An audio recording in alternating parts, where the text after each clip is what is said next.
All right, Shalom. First and foremost, I would like to give all praise, honor, and glory unto Yahweh, Bahashem, Yahweh Shai, Bahashem, Kakwadash. Double honors unto the apostles and the elders of GMS who rule well, teach well, being great examples to us younger brothers. And peace and blessings and salutation to the hopeful that got there pushing his word in truth and in sincerity across the four winds in the name of Yahweh Bashem Al Shai. Pushing to get up out of here. Shalom to the hopeful leg, the believers, the listeners who have came back to the obedience of the scriptures through faith in Yahweh Bashem Al Shai. All right, and what I want to get into today, the book of Proverbs, chapter 27 and verse 18. Okay, because, as we've been awakened, to this ministry, as men, as we understand, all right, that we've been awakened to an occupation, okay, and the scriptures, go into, when you go into the east, okay, it was a culture of agriculture, where you had livestock, you know, um, husbandry, gardens and, vineyards, okay. I think it's called agrarian culture, where most of the people, survive off agriculture, okay. So a lot of parables, okay, and similitudes used in the Bible, okay, is linked, to, all right, raising livestock, okay, or being a husbandman, okay, in the vineyard, okay. Now, when you go to Proverbs 27:18, it said, "Whoso keepeth, all right, the fig tree shall eat the fruit thereof. So he that waited on his master shall be honored." Okay, and when you deal with the first part of this precept, it says "whoso." All right, and that "whoso" is speaking of the prophets. Okay, and the keeping the fig tree, well, the fig tree in this time represent the elect. Okay, because the prophets have been wake up to tend, okay, to the vineyard, okay, of the elect. Okay, when you read 18 again, it said, "Whoso keepeth the fig tree shall eat the fruit thereof," man. Okay, and we're going to enjoy, all right, a righteous kingdom. That's going to be the fruit of our labors of this teaching is leading to a righteous eternal kingdom. All right, and we're going to enjoy the fruits of the labor forever. All right, so for this temporary service, we're going to enjoy the fruits of our labor forever. Now, let's prove, okay, that the Lord likens Israel, all right, to a vineyard. Okay, and then we're going to go to another precept where he's likened Israel into figs, even the elect in 2/3, okay, because you have a good fruit and bad fruit. Now let's go to Isaiah 5:7, okay. Well, I started at 1, then I jumped to 7. Isaiah 5:1 says, "Now will I sing to my well-beloved a song of my beloved touching his vineyard. My well-beloved have a vineyard in a very fruitful hill." Now, who is that vineyard? Okay.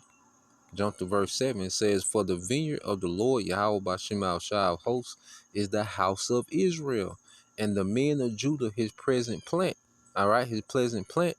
"And he looked for judgment, but beheld oppression, for righteousness, but behold the cry," because it was corrupt. The leadership, okay, which the leadership is, supposed to what? Cultivate. Okay, they're supposed to set up an environment and order and structure, okay, for people to be cultivated in, the vineyard to be cultivated, okay. So when you go into this time period, the leadership was corrupt, okay, and the vineyard of the Lord, all right, was corrupt. You see, just like in this time, we woke up in a corrupt situation, but the Lord has given us, the wisdom, okay, to get everything in order, to get the garden in order, man, which the garden is the elect. You see, because what's getting everything in order? Let's go here. Let's get this in the book of Sirach, or the Wisdom of Solomon. Okay, because what's putting everything in order? What's getting the Lord's vineyard, okay, in order? Okay, this is Wisdom of Solomon 8:1. It says, "Wisdom reacheth from one end to another mightily, and sweetly doth she order all things." Okay, so wisdom, okay, is reaching from one end of the earth, mightily and sweetly do she order all things. Okay, so how is wisdom reaching throughout the earth, man? All right, through the internet. Okay, and the vineyard of the Lord, all right, is via the internet. You know, the YouTube is, all right, watering, okay, the elect with this word. Okay, and the Lord's vineyard is being cultivated. So Yahweh Shai can come, he can reap the harvest, okay, with this deliverance, man. He's coming to reap, okay, in the places that we've sown. Okay, he's coming to reap the harvest of the elect, man. So our occupation is tending to the vineyard, cultivating, okay, the believers, the elect. Okay, and we're only here for the elect, man, because the Lord not dealing, okay, with all Israel. All Israel is not considered to be of that vineyard. Okay, that's why you go to Jeremiah 24. Okay,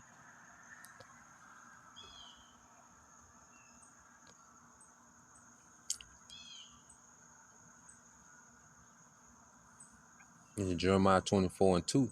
Now this was a time uh during Jeremiah, okay, and the Lord was getting ready to destroy the southern kingdom, and he showed Jeremiah a parable, and that parable holds today, and we're going to show you why, you know, this parable, it was meant for then. Okay, you had the wicked, and the righteous amongst Jake then. Okay, but now we're in a time where, the righteous are going to be perfected. They're going to be complete. Okay, and the wicked is going to be judged once and for all. The wicked of our people, man. You know, and so they're gonna come back in righteousness through, all right, their remnant. Okay, Jeremiah 24 and 2, it says one basket had very good figs. You see, so you see how it's like in Israel to what figs. All right, just read in Proverbs 28. He that keepeth the figs shall eat the fruit thereof. Okay, it says one basket had very good figs. The very good figs represent the elect. Even like the figs that are first ripe, and the other basket had very naughty figs, all right, which could not be eaten. They were so bad. That's the 2/3. Okay, and what do you do with bad crop, man? You get rid of it. Okay. Then said the Lord unto me, what seest thou, Jeremiah? And I said, figs, the good figs, very good, and the evil, very evil, that cannot be eaten. They are so evil. There's nothing that can be done with 2/3. That's why the Lord, as we're going to get in Esdras, he tells us not to waste time, okay, with them. All right, not to waste time with those that are not of the vineyard, okay, because the be of the Lord's vineyard, you got to submit to be cultivated by this word, man. Okay, by the men whom the Lord has set up, okay, to watch over and to keep the vineyard. You see, Jeremiah 24 and 4 says again, the word of the Lord came unto me, saying, thus said the Lord Yahweh Bashemal Shai, the power of Israel. Like these good figs, so will I acknowledge them that are carried, all right, away captive of Judah, whom I have sent out of this place unto the land of the Chaldeans for their good. So you have the good figs represent the elect, and the Lord said they were sent into captivity for their good. Okay, this was a chastening. See, this captivity was a chastening for the elect. Remember, all things work for the good of those that love the Lord, and they were chosen from the foundation of the earth. Romans 8 and 28. Okay, so this captivity, was a cultivation process even for the elect, even this captivity, man. Okay, and the Lord sought out the elect in this captivity. Okay, as we're in the dart of Babylon today. Okay, so it says, just lets you know that it's talking about the end times. When you jump to verse 6, it says, for I will set my eyes upon them for good. You see, the Lord has set his eyes upon the elect for good in these times. This is why we've been pulled and extrapolated from darkness, man, and brought into the light. Hey, because nothing grows in the dark. You can't grow anything in the dark, man. Um, a, a healthy harvest needs what? The sun, all right, and the rain. Okay, which all goes back to Yahweh Shai. Okay, but 2/3 of our people, they're getting worse. They're degenerating because they're in that dark, man. They're not getting the things needed, okay, to thrive, man. Okay, it says, for I will set my eyes upon them for good, and I will bring them again into this land, and I will build them and not pull them down. I will plant them and not pluck them up. I will build them and not pull them down. I will plant them and not pluck them up, man. So this is us being established forever, okay? And before we're planted and established forever, we're being cultivated. You see, the Lord has set up, his men to cultivate the vineyard, to keep and watch the vineyard, man. Okay? So keep reading. When you go here, I got this in the book of Second Ezra. It was in the NLT.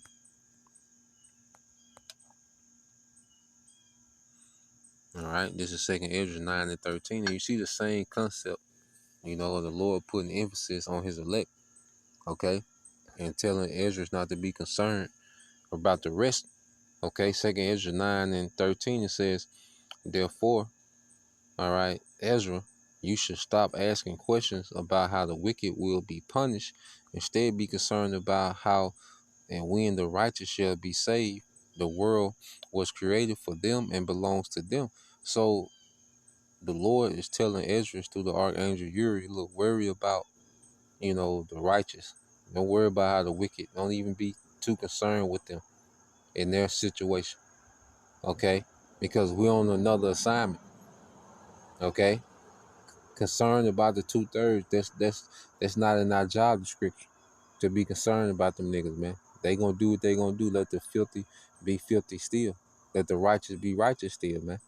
Okay, our assignment is to cultivate the vineyard, okay, of Yahushua, which is the elect of Israel at this time, man. Okay.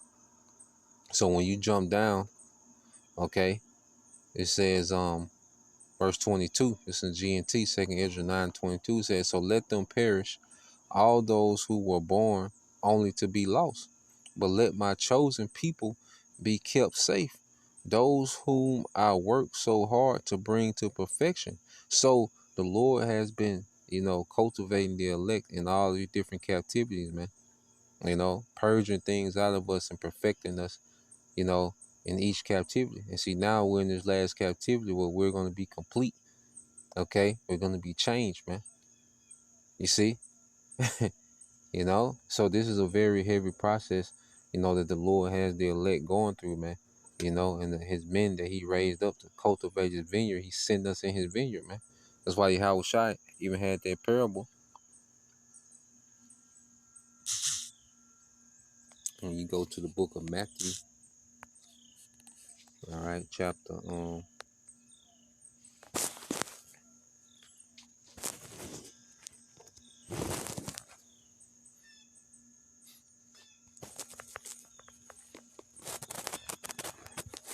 right, you get Matthew chapter 20, start at 1.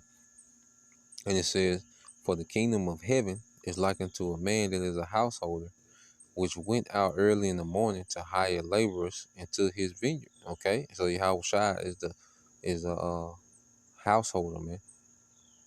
Okay, the landowner. Okay, Israel is His possession.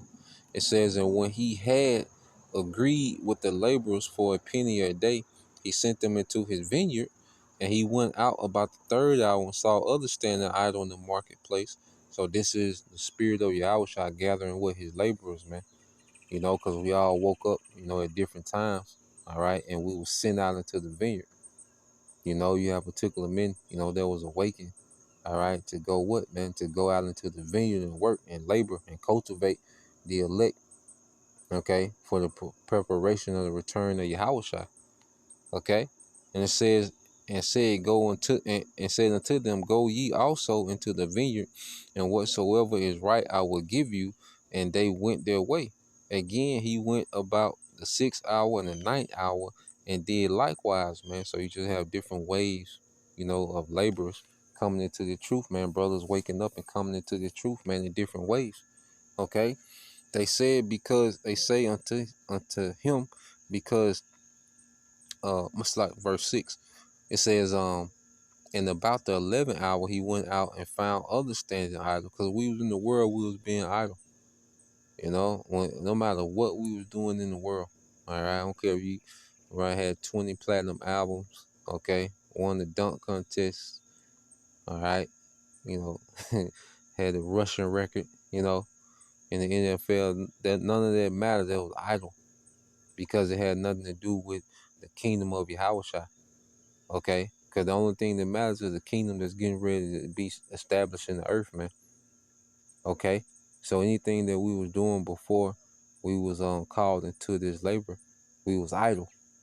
Okay? I don't care how much motion we had, so-called motion we had, before we came into the truth. Well, according to the true labor, we was idle. Okay? We wasn't serving the true purpose. You see? It says, and about the 11th hour he went out and found others standing idle, and said unto them, why stand ye here all the day idle? They said, because no man have hired us. He said unto them, go ye also into the vineyard, and whatsoever is right, that ye shall receive, man, which all those laborers are going to receive the penny, which the penny is the kingdom. Okay? Everybody's going to have, different rewards, but the basic reward, the coming reward, all right, the coming reward is going to be the kingdom. Everyone's going to be in the kingdom. Everybody's going to have a position in the kingdom. Those whom Yahweh Shai sent to labor, man. Okay? And this is why Yahweh Shai, when he looked at the condition of Israel, this is in Matthew as well. Okay? What did he tell the disciples to pray for? Matthew 9 and let's see, 35. It says, and Yahweh Shai went about all the cities and villages, teaching in their synagogues and preaching the gospel of the kingdom of rulership, and healing, okay, every sickness and every disease among the people. But when he saw the multitude, he was moved with compassion on them, because they fainted and were scattered abroad as sheep having no shepherd. Then he said unto his disciples, the harvest truly is plenteous, okay, but the laborers are few. Okay, so he seen the people, that was ready to be cultivated, but there wasn't a lot of workers, man. Okay, so you look at Jake, because you have an innumerable number that's going to be delivered, behind 144,000. Okay, so there's a lot of our people, which 2/3 is twice as much. Okay, as a 1/3, but that 1/3 is a big number. Okay. So there's, the Lord has, a portion of our people that's ready to be cultivated. And that's why, our main focus in the truth, okay, is to constantly cultivate and edify and to build up. Okay, he said, then said he unto his disciples, the harvest truly is plenteous, but the laborers are few. Therefore, it says, pray ye therefore the Lord of the harvest, that he will send forth laborers into his harvest, man. Okay, and if we're found, when Yahweh Shai return, okay, tending to the vineyard, okay, we're gonna be rewarded. So let's go back to Proverbs, okay, 27 and 18.